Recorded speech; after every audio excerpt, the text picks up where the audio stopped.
Tapi kalau ngomongin kan liburan itu adalah salah satu upaya untuk kita lepas dari stres ya.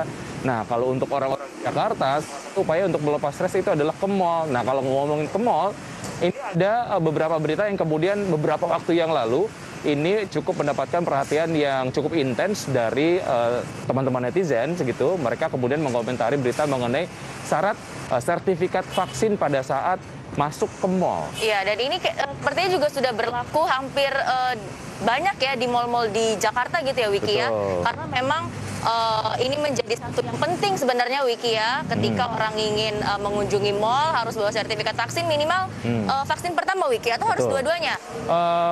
Kemarin aku lihat beritanya di platform media sosial dari IDX Channel bahwa memang persyaratannya kalau mau menunjukkan sertifikat vaksin setidaknya 1 dosis. 1 dosis, tapi Wiki udah vaksin kan? Aku udah vaksin 2 dosis. Kedua. Ya, Jadi Wiki udah bisa ke mall dong? Udah bisa ke mall ya. Oke. Tapi aku kemarin sempat ngobrol loh sama Asosiasi Pusat Perbelanjaan Indonesia, ngobrol sama mereka sebetulnya gimana sih soal ataupun ceritanya lah ya, mengapa kemudian ini menjadi sebuah inisiasi yang kemudian disampaikan oleh teman-teman pengusaha kepada pemerintah, sampai akhirnya pemerintah mengizinkan untuk boleh gitu ya, akses untuk masuk mall dari masyarakat dibuka, tapi ya itu persyaratannya adalah dengan menunjukkan sertifikat vaksin. Ini semacam menjadi angin segar lah, angin segar untuk teman-teman industri retail di Indonesia, bahwa walaupun memang jumlah masyarakat yang divaksin juga kan sekarang terbatas, masih belum banyak. Walaupun ini aksesnya dibuka, ya artinya yang masuk ke mall juga yang hanya terpilih saja begitu, dan secara jumlah ya masih dikit. Oke, tapi mengingat membawa sertifikat vaksin ini penting ya kalau mau ke mall, artinya pemerintah juga harus lebih menggencarkan lagi, Wiki, ya kan, program vaksinasi kepada masyarakat. Karena pada faktanya ini di lapangan ya, Wiki ya, masih banyak loh masyarakat yang nggak mau divaksin karena mereka takut setelah mereka divaksin ini akan mengalami nggak enak badan, mungkin batuk atau mungkin demam seperti itu. Jadi perlu ada edukasi tambahan juga nih dari pemerintah ya kepada masyarakat terkait pentingnya vaksinasi untuk mengandaikan kurva COVID-19.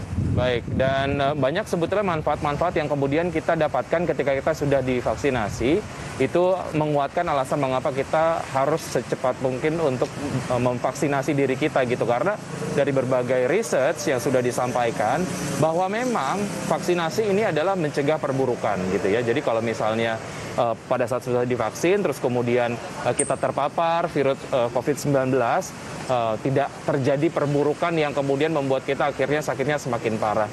Dan yang paling penting adalah ya, walaupun ini bukan menjadi sebuah jaminan bahwa orang yang sudah divaksin gitu dia tidak akan membawa virus ataupun tidak akan menularkan virus, tapi ini adalah salah satu upaya untuk menekan penularan virus COVID-19 di pusat-pusat perbelanjaan. Dan juga pada saat mallnya ini kemudian beroperasi, ada protokol kesehatan yang kemudian tetap dilakukan, seperti misalnya pengecekan suhu, ada juga titik-titik, ada hand sanitizer dan lain sebagainya. Iya betul, gitu, Wiki. ya. Jadi bagi masyarakat yang sudah divaksin ya, memang tidak menjamin bahwa masyarakat tersebut ini tidak akan tertular COVID-19. Tapi ketika masyarakat yang sudah divaksin ini memang terinfeksi virus COVID-19, gejalanya tidak akan buruk atau tidak seberat dengan masyarakat yang belum divaksin. Jadi sebenarnya vaksinasi ini penting banget ya, Wiki ya. Pasti. Ini kalau ngomongin soal komentar-komentar dari netizen, kita bacain ya.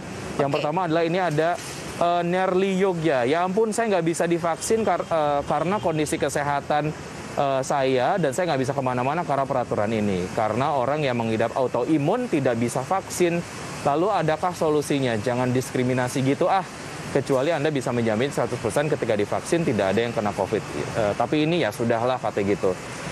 Terus kemudian ini juga ada pendapat lainnya dari netizen, masuk mall mahal, mending masuk pasar tradisional, harganya murah. Ya. Tapi tentu kalau mau masuk pasar tradisional kan juga harus bawa sertifikat vaksin nggak sih, Wiki? Sejauh ini sih aku belum ngedenger informasi itu cukup intens. Ya, yang udah harus bawa sertifikat vaksin ya. Tapi nih ya, kalau misalnya dilihat dari upaya-upaya pencegahan dari COVID-19 dan juga penularannya, kalau dilihat dari upaya yang sudah dilakukan oleh teman-teman pusat perbelanjaan, itu memang terukur dan dan cukup ketat sepertinya begitu ya. Beda kalau kita kemudian masuk ke pasar tradisional, emang selama ini mungkin Mangi nemu nggak pasar-pasar tradisional yang begitu masuk terus ada pengecekan suhu, ada hand sanitizer? Kayaknya hand sanitizer aja Hand ya, dan itu sanitizer juga aja ada ya, tapi nggak beberapa ada sih pengecekan Wiki suhu ya, ya. belum semua. Oke, ini juga ada komentar dari Boyer Duen, dan masyarakat makin beralih ke e-commerce, lalu mall bangkrut, tutup, dan juga bersedih katanya. Nah, kalau ngomongin soal e-commerce, memang trennya sih saat ini masyarakat lebih memilih untuk berbelanja online ya. Ya. Tapi kalau saya sendiri nih Wiki, kadang-kadang kalau cari barang lagi buru-buru, nggak bisa belanja online, mau nggak mau saya tetap harus ke mall. Bener nggak? Betul, betul. Karena memang kan kalau belanja online harus ada pengiriman dan lain sebagainya. Itu adalah sebuah sistem perdagangan. Tapi kalau ngomongin soal sebuah perdagangan, isu viral yang kemudian kita akan juga bahas dan juga cukup mendapatkan perhatian dari netizen, setidaknya itu yang kita capture di akun Instagram ADX Channel, yaitu adalah informasi mengenai Uni Eropa yang menetapkan pajak karbon. Ini rencananya Menteri Perdagangan M. Lutfi ini berencana untuk mengajukan tuntutan kepada WTO, karena menurut alasan dari Menteri Perdagangan M. Lutfi menyatakan bahwa ini agak-agak berseberangan dengan kaidah-kaidah perdagangan internasional yang memang ada di WTO. Oke.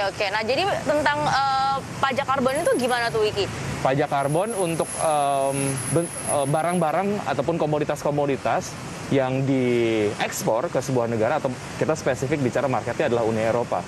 Jika kemudian masih dalam proses produksinya menghasilkan karbon yang begitu banyak, akan ada pengenaan pajak yang mengikuti persentase karbon yang kemudian dihasilkan pada saat proses produksi komoditas-komoditas tadi gitu. Karena kalau kita lihat dari beberapa komoditas-komoditas lah yang kemudian diekspor oleh Indonesia, misalnya ada batu bara dan lain sebagainya, itu kan memang karbonnya sangat-sangat tinggi, dan salah satu sektor usaha penghasil karbon yang tinggi begitu. Dan ketika kebijakan ini diterapkan, maka ini akan cukup membebani lah eksportir komoditas-komoditas yang memang secara compliance terhadap prinsip-prinsip keberlanjutan lingkungannya masih minim. Oke, jadi ini gitu. Kapan mulai berlaku nih Wiki? Oke, jadi secara hukum ini belum diterapkan di Uni Eropa ya, tapi ini kemudian menjadi sebuah wacana yang nampaknya akan cukup serius diterapkan oleh negara-negara di Uni Eropa. Jadi Mendak sekarang ini lagi ngumpulin data-data untuk akhirnya kalau memang ternyata ini dinilai cukup merugikan, nanti Mendak kemudian akan mendaftarkan gugatan kepada WTO. Gitu. Ada beberapa komentar kita coba bacain ya. Boleh, mengenai isu yang satu ini, ada Iman Hazman.